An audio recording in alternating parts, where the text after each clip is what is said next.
महाविकास आघाडीच्या सदस्यांकडून डॉक्टर नीलम गोऱ्हे यांना महाराष्ट्र विधान परिषदेच्या उपसभापती पदावरून दूर करण्यासाठी प्रस्ताव सादर करण्यात आलाय। सभागृहाचा विश्वास गमावल्याचा आरोप करत हा प्रस्ताव देण्यात आलेला आहे। या संदर्भात ताजे अपडेट देत आहेत आपले प्रतिनिधी कृष्णात पाटील। कृष्णात, गोऱ्हेंविरोधात अविश्वास प्रस्ताव, सभागृहाचा विश्वास गमावल्याचा आरोप करण्यात आलाय।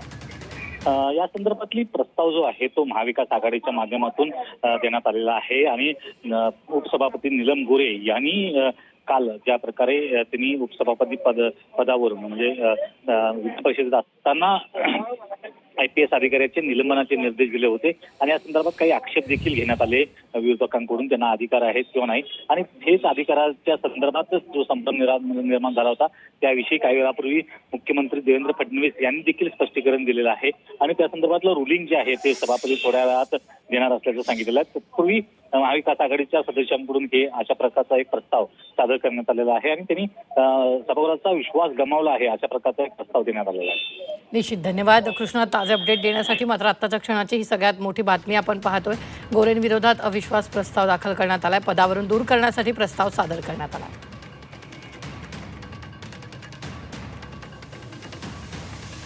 सभापतींच्या अधिकारात आम्ही देखील कित्येक वर्ष सभागृहात आहोत। सभापतींना शासनाला निर्देश देण्याचे अधिकार आहेत की आपण कारवाई करावी, मग ते कोणी असेल कमिशनरवर पण कारवाई करावी, म्हणजे जे काय कोणाला, परंतु सभापतींना स्वतः कारवाई करायचे अधिकार आहेत की नाही हा मूळ प्रश्न आहे।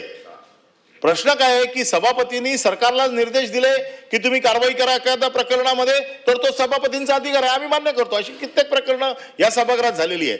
परंतु सभापती हे कुठल्या पक्षाचे नाहीत, पक्षाचा इंटरेस्ट घेऊन सभापती डायरेक्शन देऊ शकत नाहीत। तिकडे बसलेली व्यक्ती जी आहे ही महाराष्ट्र राज्याच्या घटनापीठावरती बसलेली आहे आणि घटनापीठावर एकदा जर कोण बसलेला असेल तर त्याच्यासाठी सगळे समान असतात आणि त्याच्यामुळे पक्षहिताचे निर्णय हे सभापतींच्या खुर्चीवरनं होऊ नये। या सभागृहामध्ये दिलेली आश्वासनं पाळली पाहिजेत हे महत्त्वाचं आहे, पण दिलेलं आश्वासन म्हणजे ज्याला इंग्रजीत गॉस्पेल ट्रूथ म्हणतात असं नाही आहे। आश्वासन समिती आपण त्याकरताच केली आहे।